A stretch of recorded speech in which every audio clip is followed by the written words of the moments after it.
Австрали төвд 400-аад жилийн тэртээс голдуу европчууд сууршиж эхэлжээ. Харин 100 хүрэхгүй жилийн өмнөөс дэлхийн өнцөг булан бүрээс энэ твийг зоригсдын цуваа тасрааг байна. Өдгөө 22 сая хүн амтай, үүний бараг 99% нь цагаачд юм а. Тиймдээч Австрали твийг газар-газрын ад жаргалын хайгуулчдын нутаг гэж хэлж болно. Тэд ад жаргалаа хэрхэн олов? Өнөөгийн өндөр хөгжилд хүрсэн нууц нь юундаа байгааг мэдэх гэсэн бидний эрэл Сидней хотоос эхэлсэн юм а. Юуны өмнө биднийг Сиднейн бахархал болсон Дорин театр, дулаан зөөлөн урамсгал угтлаа. Дэлхийн өмнөд хэсэгт орших Австрали төвд зуны улирал ирж байгаа нь юм. Австрали нь бүхэл бүтэн твийг дангаараа эзэмшдэг цорын ганц улс юм а. Дэлхийн 5 твээс зөвхөн энд л байдаг кенгуру австралчуудын бэлэг тэмдэг гэдгийг үзэгч та хизээний мэдэх үзье. Тэгвэл өнөөдөр энэ орны бахархал бэлэг тэмдэг нь шин зүйл болчиход байгааг дэлхий дахинд зарлаж байна. Энэ бол уул уурхай. Австралиг хамгийн хөрөнгөтэй орнуудын нэг болтол нь хөгжүүлж чадсан салбар нь яахарахгүй уул уурхай юм а. Уул уурхайн ашгаар сүүлийн 50 жилийн дотор 26 хот суурин, 12 далайн бомбд, 25 нисэх онгоцны буудал, 5,000 км төмөр зам барьж байгуулжээ. Уул уурхай аврах том бүтээн байгуулалтуудыг австралчууд анхнаасаа зоригтой эхлүүлж үүнийхээ үр дүнг үзэхийн төлөө тэмцсэн юм гэж тэд онцолж байгаа юм а. За ер нь бол уул уурхайн салбараараа үүнийхээ үр дүнд өнөөдөр Австрали улсын дэлхийд тэргүүлэгч улс болсон. За мөн одоо байгальд хор хөнөөлгүй хариуцлагатай уул уурхай, баялагын хараалгүй одоо эдийн засгийн өсөлт, за дээрэс нь мөн уул уурхайг дагсан олон бүтээн байгуулалтаараа дэлхийн завгар одоо жишг улс болсныг мөн онцолж байгаа юм а. But we are many, and from all the lands on earth we come. We share a dream and sing with one voice. I am, you are, we are Australian.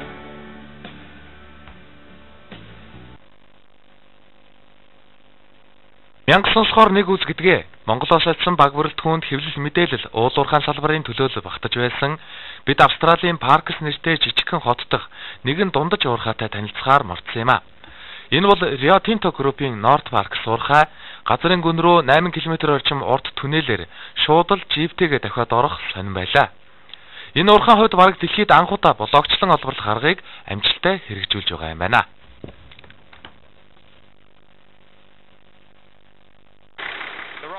Блокчлон орлох арга гэдэг нь хамгийн энгийнээр тайлбарлавал элсэн цагтай адилхан юм. Яг л элсэн цаг шиг газрын хүнд байгаа ашигт малтмлыг доош нь гоожуулах маягаар олборлно. Тэгээд автомат дамжуургаар газрын гадаргад гаргаж ирдэг юм аа. Энэ аргаар бид өдөрт 10-аас 15 мянган тонн, жилд 6 сая тонн хөдөр гаргаж байна. За North Parkс уурхай бол одоо жил алт олборлт юм байна. Бид нарыг одоо яг уурхай газрын гадаргаас 590 метрийн гүнд авчираад байна. Ер нь бол энэ уурхай 900 метрийн гүнтэй гэж байна. За олборлтынхаа хувьд бол ер нь хөдрийнхаа яг доогуур нь ороод газрын доогуур нь орж гоод олборлтоо гэдэг дэшин зөөх ийм байдлаараа ер нь уул уурхай олборлт явагддаг гэж мэдээж байгаа маа. Дэлхийд анхудаа газрын дорх баялагийг дээрээс нь биш доод талаас нь авах аргыг хэрэгжүүлж байгаа нь энэ. Далд уурхайд цөөн тооны хүмүүс ажиллах бөгөөд ихэнх төхөөрөмжүүдээ иж бүрэн автоматжуулж газар дээрээс алсаас удирддаг байна.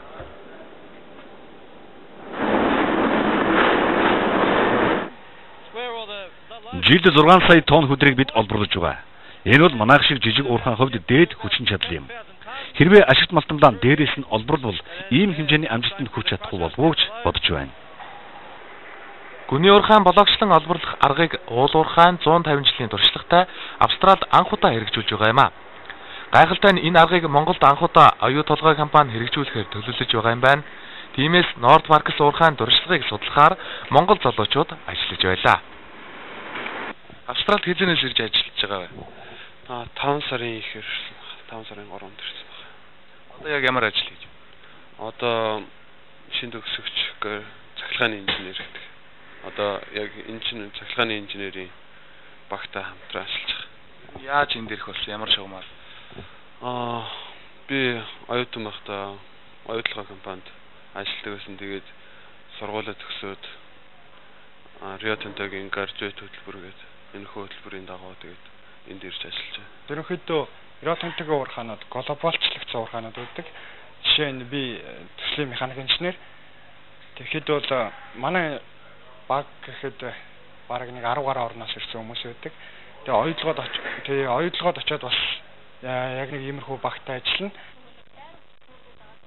Одоогоор 6 залуу энэ уурхайд ажиллаж байна. Тэд ирэх 5 дугаар сард оюу толгойд очиж ажиллана. Австралийн нутагт Австралийн уурхайг Монгол залуучууд танилцуулж биднийг дагуулan явж байгаа нь сайхан байлаа. Удахгүй буюу 2030 онд Нордваркс уурхай хаагдана. Гэхдээ гүний уурхайн олборлолтын туршлагаа дэлхийд дахин түгээх сургалтын төвийг эндээ байгуулжээ. Мөн энэ уурхай орон нутгийн иргэдийн бахархал нь болж чаддаг. Учир нь уурхай орон нутгийн иргэдэд байгаль дэлхийд хамгийн их анхаардаг байна. Тухайлбал 6,000 га газарт Нордваркс уурхай газар тариалан эрхэлж жил бүр 100,000 гаруй модыг тарьдаг байна.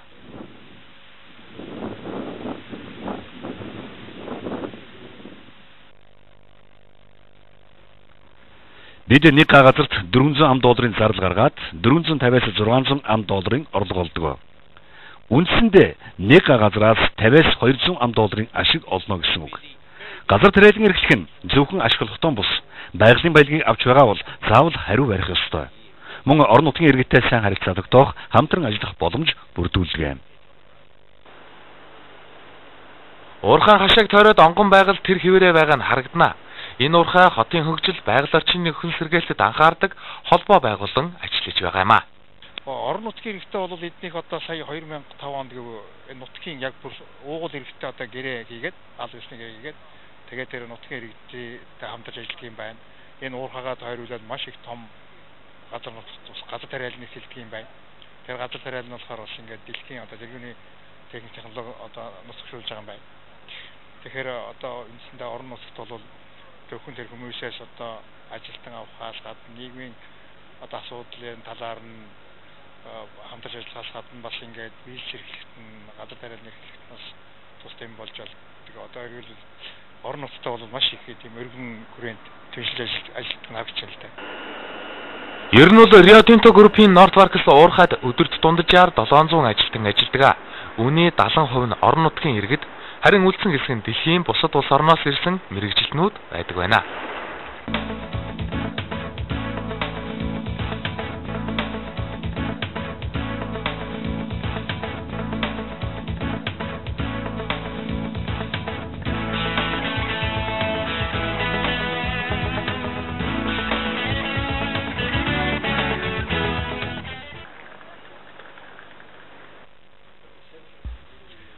Уурхайн олборлолт үйлдвэрлэлийг зайнаас удирдах боломжийг Австралийн Сидней их сургуульд судалж байна. Сидней их сургуулийн мэдлэгийн төв нэртэй энэхүү шинэ бүтээл бий болж байдаг лабораторийг Rio Tinto Group байгуулжээ. Уурхайн үйлдвэрлэл нь хүнд хүчээр эрсдэл аюул ихтэй учраас уурхайг зайнаас алсаас удирдах боломж нөхцөлийг судалж байгаа юм а. Манайд олон судалгаа хийгдэж байна. Тухайлбал миний ажиллаж байгаа бүтээл бол өндрөөс газар зүйн зураг авах техник юм. Энэ бичил онгоц уурхайн талбай дээгүүр нисч бидэнд хэрэгтэй гэсэн бүхэл мэдээллийг тухайлбал талбай хэмжээ, өндөр нам, байгалийн тогтцол гэх мэтийг өөртөө цуглуулах юм. Энэ төв уурхайн газар шорооны ажлыг бүрэн автоматжуулахыг зорж байгаа юм. Тухайлбал компьютерийн ардал суугаад уурхайн гүнд байгаа техникүүдийг удирдах боломжийг энд бий болгожээ. Би радар зохион бүтээхээр ажиллаж байна. Энэ радарыг автомашины дээр байрлуулна. Ингэснээр тухайн хөнгө биетийг ялгаж, саадыг тодорхойлж, жолоочгүйгээр зорилгоо биелүүлэх боломжтой болох юм аа. За энэ мэтээр олон бүтээл дээр Сидней их сургууль дахь Rio Tinto-гийн мэдлэгийн төвийн мэргэжилтнүүд ажиллаж байна. Бид уул уурхайд шаардлагатай олон техникийг автоматжуулалтаас судалгаа хийж байгаа. Бидний бүтээлүүд амьдрал дээр хэрэгжиж байгаа нь олон бий.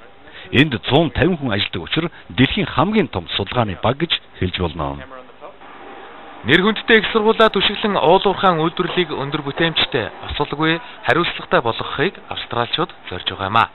Энэ их сургуулийн одоо судалгааны ажилчид эрдэмтдийг түшиглж энэ одоо судалгаа хийж энэ хийдэг юм байна. Санхүүжилтийн бол томоохон одоо компаниуд гаргадаг гэж ингэж ярьж байна. Жишээлбэл энд бол их том одоо хэрэглэгч санхүүжүүлэгч байгууллага нь бол одоо Rio Tinto компани юм байна.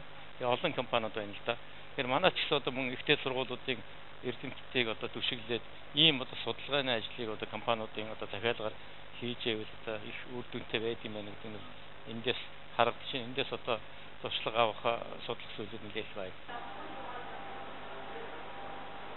Сидней их сургууль нь 50 гаруй мянган оюутантай. Үүний 32 мянган бакалаврын оюутнууд байдаг байна. Уул уурхайн чиглэлээр сурч байгаа оюутнууд шинэ бүтээл дээр ажиллах, өндөр технологи бүхий уурхай бий болгох хүсэл тэмүүлэл их байдгийг онцолж байлаа.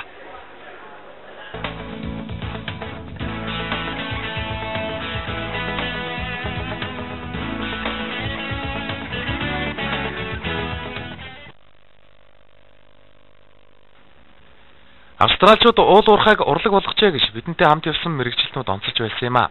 Аялын багийн дараагийн очсон газар бол Хантер Валигээд үзэсгэлэнтэй хотдох Rio Tinto-гийн Bengala уурхай. Энэ уурхайг вакуум цонх гэдэг шиг вакуум уурхай гэж нэрлэмээр санагдсан. Уурхай яг хотын дэргэд тэгсэн хэрнээ хотод нэг ширхэг тоос, нэг ч дуу чимээ хүрэхгүй. Өндөр стандартын шаардлага тавьдаг юм байна. Тэгээд эдгээр чинь одоо тэр дуу чимээг баг одоо энэ хотын ар дэргэдийг амгалан тайван байлгахын төлөө бол маш их ажил хийдэг юм аа. Тэр явж байгаа техникийнхаа одоо тэр янд нь хүртэл гулг шийтгэл хийдэг юм байна шүү дээ. За тэгээд энэ даалган хийсэн байна. Эргэн тойрон тэг мод тарьсан байна.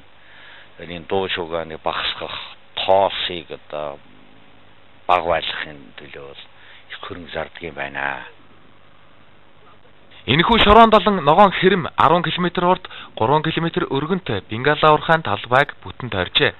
Энэ нь газар нутгийг булааж байгаа хэрэг биш. Гол нь орчин тойрондоо аюулгүй, сөргнөлөөгүй, хариуцлагатай уурхай яг л ийм байх ёстойг австраличууд хэлж байлаа. Өнөөдөр ч одоо манайд иймэрхүү бороотой байхад бол том машинууд уурхай дээр явж байгаа ш. Гэтэл эдгээр уурхай бүтэн цосоогоод тийм ээ. Зам халтгаатай. Баг зэрэг халтгаатай байж мэднэ л дээ. Ингээд нөгөө дөрмө ягшил биелүүлсэн шүү дээ.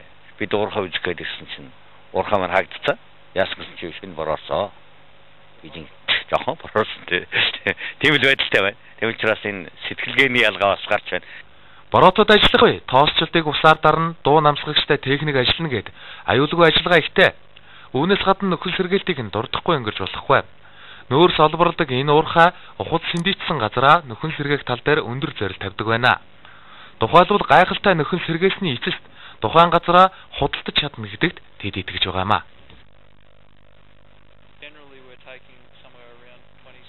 Бид нөхөн сэргээсэн газраа байгалийн унган төрхөөс илүү сайхан болохыг хичээдэг.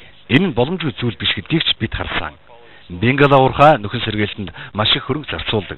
Одоо уурхай ажиллаж байгаа хэдий ч олборлсон талбайн 30% нөхөн сэргээчгээд байна. Бид шинээр хөрс хулгатан өнгөн хөрсийг тусгай газар хадгалдаг. Дараа нь түүнийг буцааж дэрсээд нөхөн сэргээлтээ хийдэг. Rio Tinto-гоор овгилсан аль ч уурхайн хэр хэмжээний газар ухсан нөхөн сэргээлтээ хийсэн үү? Ямар ашиг олсон? Хэрхэн ажиллаж байгаа? Хөгжлийн төлөө юу хийж байгааг иргэд сайн мэдэх учиртай. Учир нь иргэд болон уурхай хоорондын харилцаа хамтын ажиллагаанд хамгийн их анхаарал хандуулдаг гэлээ.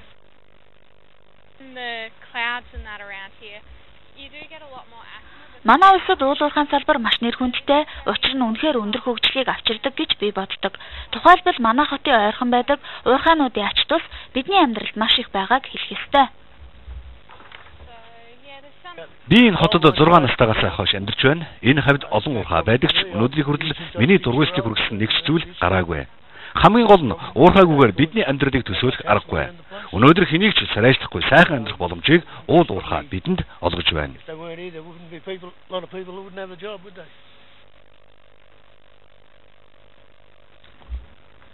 Австрали улс нь уул уурхайн салбараас авах татвараар өсрөнгөө хөгжлийг хэрхэн бий болгож байгаа? Хариуцлагатай уурхайн хатуу дүрм, бие даасан хөрөнгийн сан, уул уурхайн салбар дахь ажиллах хүчний бодлого гээд тэднээс суралцах зүйл их байна.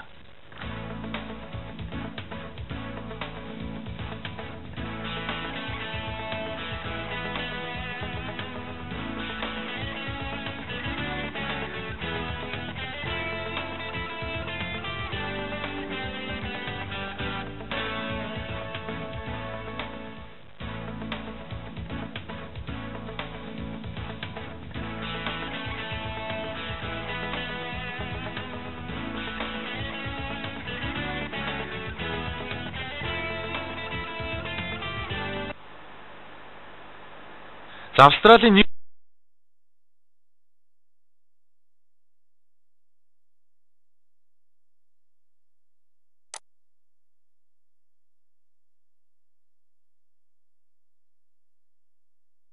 далайн эрэг дагуу Порт Врата бомбд байрлана.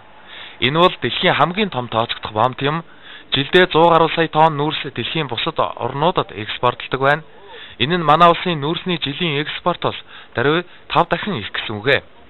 Зөвхөн энэ бомбоор зогсохгүй үүнтэй ойролцоо хэд хэдэн бомбд Австралид байдаг гэхээр уул уурхайн салбар нь ямар түвшинд хөгжиж байгааг харж болно.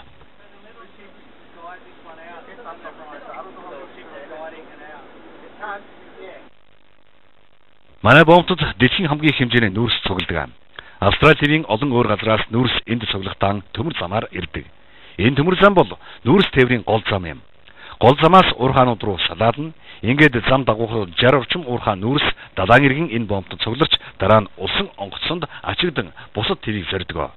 Жилдээ 20-30 орчим тэрбум долларын нүүрсийг энэ бомбтоор экспортлдог юм аа.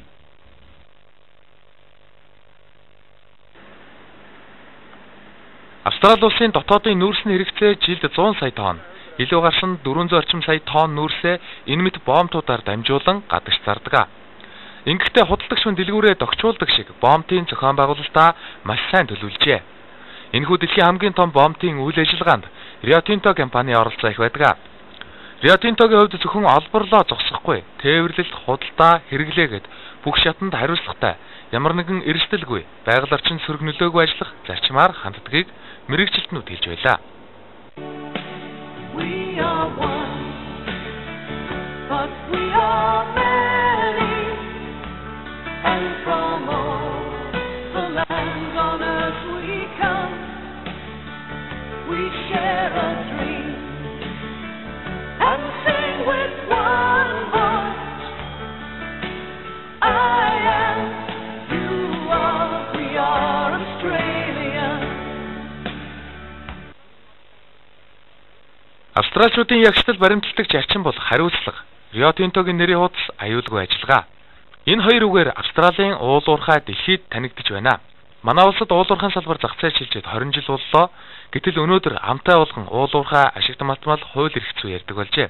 Уул уурхайн 150 жилийн түүхтэй Австрали орноос сурах зүйл их бий. Уул уурхайг дагсан бүх бэрхшээл, бүх боломжийг үзэж судлаад өнөөгийн өндөр хөгжилд хүрчгээд байгаа австралчуудын туулсан зам бидний өмнө байгааг мэрэгжилтнүүд онцолж байлаа.